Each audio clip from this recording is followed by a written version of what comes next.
And are you refreshed? Yes. Good. Now what? Thank you very much. My main question is about my older son, who we all thought we knew, and we're discovering that he's a different person, or seems to be a different person. And I'm wondering what I can do, other than what I am doing, to help him. I wonder if he's on drugs, or he just seems to go in and out, and we feel that he needs professional help, and he doesn't seem to think anything is wrong with him. What makes you think that he needs help? He doesn't tell the truth. So everyone needs help.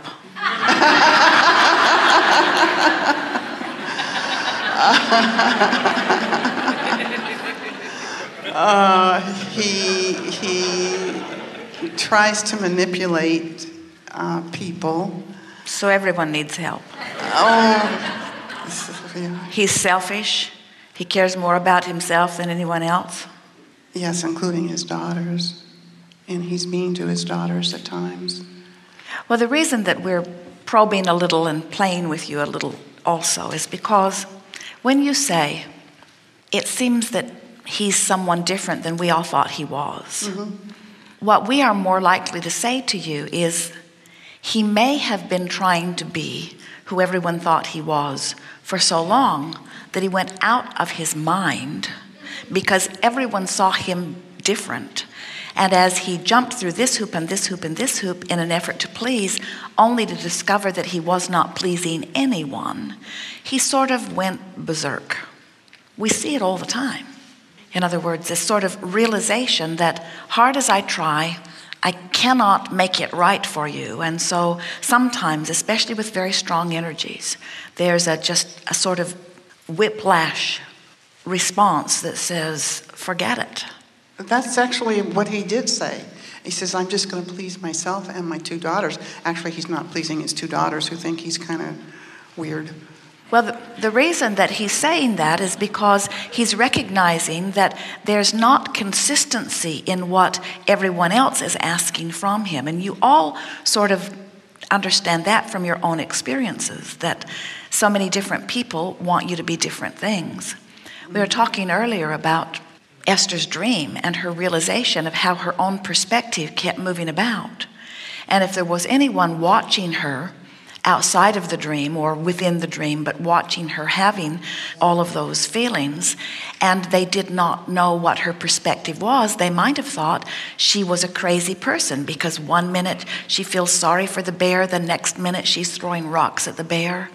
In other words, it's sort of schizophrenic behavior. And we say, no one can understand what anybody else is doing because no one else is privy to an understanding of where they are standing right now in relationship to who they have become. And so we don't want you to get the feeling that we're taking his side against you or your side against him. We just want you to understand that the best thing that you can do for anyone that you love is see them as best you can, which causes you to feel good. Jerry has commented through the years, as they have seen different situations with different people, often with people that they don't know. He has commented that mothers almost always love their sons, no matter how bad their sons are. And we say, when we hear anyone say something like that, then that mother is very inner being-like, because his inner being loves him no matter what anybody else thinks too. His inner being loves him no matter where he is in the stream. His inner being loves him no matter how disconnected he is from that connection. And in fact, the pain that you see expressed by another is always because of their separation between the love that they really are and what they're doing in that moment. It's interesting to watch humans. If you find someone in the street bleeding, you would want to help them.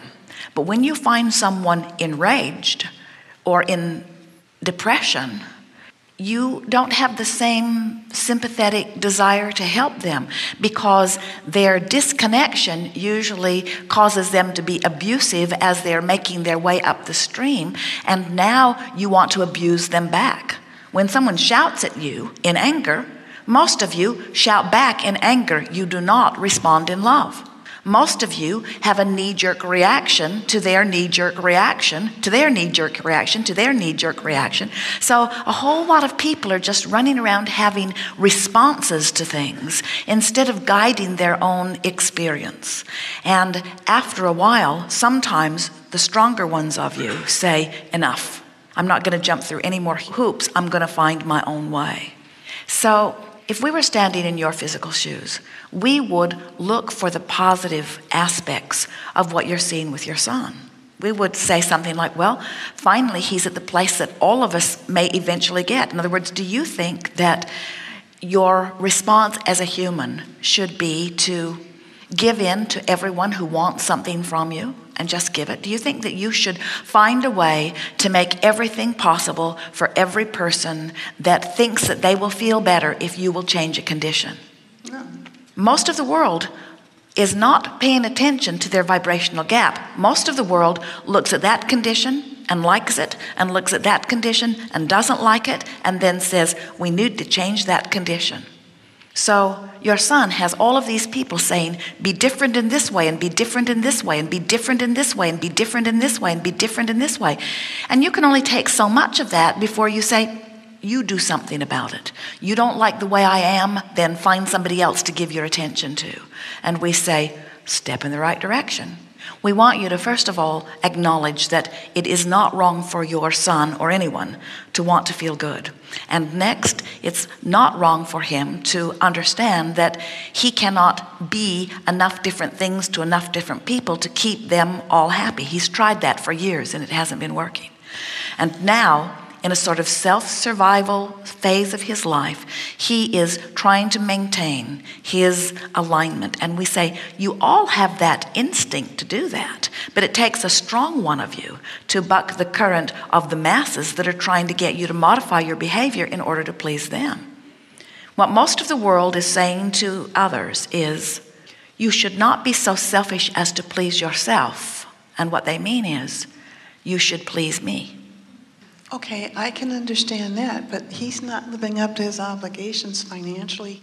My other son and his wife have his two daughters. Well, so think about this, though. When you say he's mean, and we say, if you have a pillow pressed against your face, you'll flail about in order to get some air.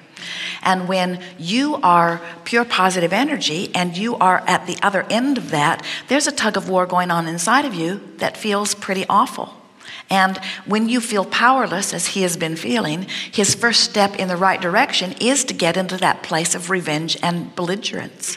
And so as he's in that place of belligerence, that's what we meant when we said someone bleeding, you want to help them. But when they're ornery and angry, you don't feel like helping them, even though they're in need of as much help as if they were bleeding. So as someone is behaving in that way, and they are where they are, and so there they are, and now the word's out in the family. Brother's taking care of the kids. Everybody's sort of pitching in to try to support it. Nobody's happy about it. Everybody's beating the drum of it. So a lot of people are looking at you and saying, we don't like the way you be. And do you know that that cements that person into that vibration as long as you keep pointing and saying that? You ever had anybody say to you, I don't like the way you do such, and so you just do it more? You ever had anybody say, don't say something? And you say, I'll say it if I want to say it. You can't tell me what to say and what not to say. You are freedom-seeking beings most, and you will turn on your very best friend when they tread where they do not belong, you see. Even on your mother, even on your own children, even on your spouse. And so the thing that's tricky about all of this is that when he's good, you feel good. When he's bad, you feel bad. And then you all hold him responsible for the way you feel. And because he's a big player in your life, he's always been a spotlight, hasn't he? He's always been in the spotlight in this family. And so now you've sort of held him unfairly in the place where you expect him to do all the changing so that you can do all the responding to his changes. And what he's saying is, even though he can't consciously tell you this, I'm a teacher and I'm not going to change, you change. If you don't like the way you feel when you look at me like I am, then look somewhere else. That's what he's saying. And you know what? That's what we're saying too. Because if you say to him, I look there and I don't feel good, so you need to be different. And he says, okay. And then someone else says, I look there and I don't feel good, so you need to be different. He says, okay. So mother wants this, and wife wants this, and children want this, and job wants this, and friends want this, and this, and this, and this. And before you know it, you're upside down and all around, and you're completely lost from who you really are. Nobody likes you. You don't like you. We'd get on drugs too. It's a little bit of temporary relief, you see. So now, back to your important question. What can I do? As someone who loves him, what can I do? And we say, don't look at the disconnect as it is. Look further down the road and anticipate something different. Remember him at his best and imagine him as he really is. And train yourself. But don't do it for him, do it for you. Do it because that thought turns you downstream. Do you know there's not a thought in the world that will upset a mother more than an upstream thought about her own child? Nothing will tear you from you further and faster and harder.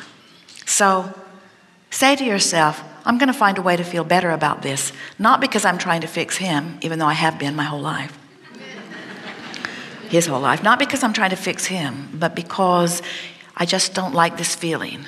And as you show yourself how you can pick a thought that feels better, you'll demonstrate it for him. Thank you. Meanwhile, we think it could be a whole lot worse. And if you all keep pointing at him, he will.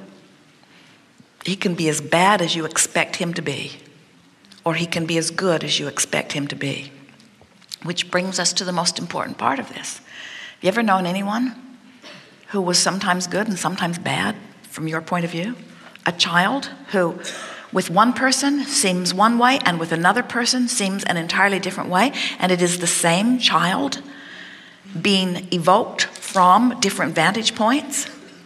When you are in alignment with your source, which you practice about your son while you're not with him, practice it until you're back into loving connection with who you are, and then hold him as your object of attention. And when you do that, your attention to him will soothe him.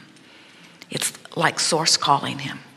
But when you get crossways of your source, and he's the reason that you think you're crossways, nobody can stand that. You've all been on both sides of that, haven't you? Have you been adored? Don't you love it? Have you been blamed for something that you knew wasn't your fault? Isn't that unbearable?